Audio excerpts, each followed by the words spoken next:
a piece based on the fundamental principle that families don't talk about what's wrong, and especially about who did what to whom. I'm going to break that peace now, and I'm going to do it in a cowardly way, no less, by telling you about it rather than accusing the perpetrators directly. Perpetrators. That is often what we parents become to our children, in small and sometimes frightfully large ways. We adults write many of the stories that unfold in our homes, but our rooms also harbor the ghosts we inadvertently packed up and carried with us from our childhoods. One of the things Celeste and I have learned about building a home is that it will never feel safe until you scare your ghosts out into the open. Our home, for example, is strikingly neat, considering the terror-inducing reality that we live with 4 boys under the age of 10. In the battle between chaos and order that rages daily under our roof, you might be surprised to learn that order wins quite decisively. Everything has a place, and you get in trouble when you forget that. No dinner until your room is straightened.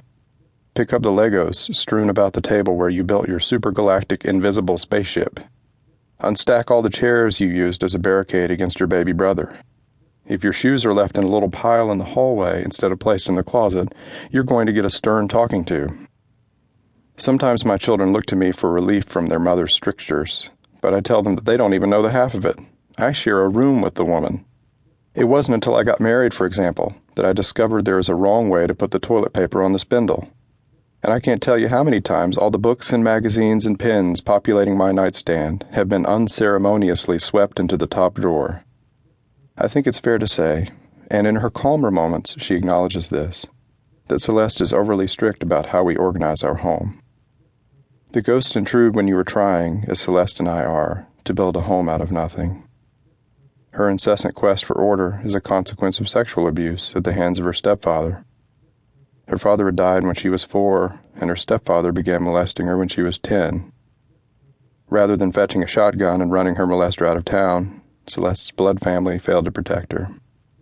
Her own mother made excuses for the man, who promised to seek counseling. He kept his hands to himself for a while, and everyone pretended that things would henceforth be normal. The message Celeste received from her relatives, especially her mother, was blunt and painful. You aren't worth it. Celeste's stepfather didn't stop. I met her when I was 16. She was 15. Her stepfather had left her alone for a time, but now he was making advances again, in the way predators do. He had taken to whispering lewd comments and touching her inappropriately. He was testing the defenses to see if she would accuse him again.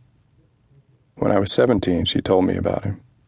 Later that summer, in the darkest part of night, I drove my battered VW Bug to the end of Celeste's street. She stood clutching a suitcase and crying. I took her to her grandfather's house, where she said she'd be safe. I felt like a hero, like I had saved her. I wanted to protect her for the rest of our lives.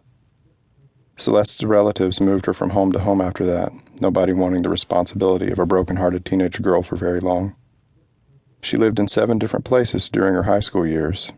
It was always borrowed space, a bedroom, a basement, and sometimes it was painfully clear that she wasn't very welcome.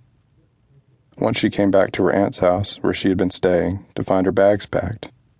Her uncle was worried that she might accuse him of molestation too, as if she leveled accusations like that for the fun of it. Other relatives were more caring, but always there was the steady reminder that she was the cause of dislocation. I noticed that wherever she lived, whatever corner she found herself in, Celeste kept it neat. She stacked plastic milk crates to serve as a dresser and bookshelves. She kept her favorite pillows neatly arranged on whatever bed she was provided. Her shoes were arrayed straight and orderly in her closet. She tried to organize me too, hopeless as that endeavor has proven to be. There were other curiosities about Celeste that only later did I realize were connected to this obsession with order. She ate the food off her plate one item at a time. She needed exactly the same amount of dipping sauces when she ordered chicken nuggets. She got terribly upset if she lost a hair bow.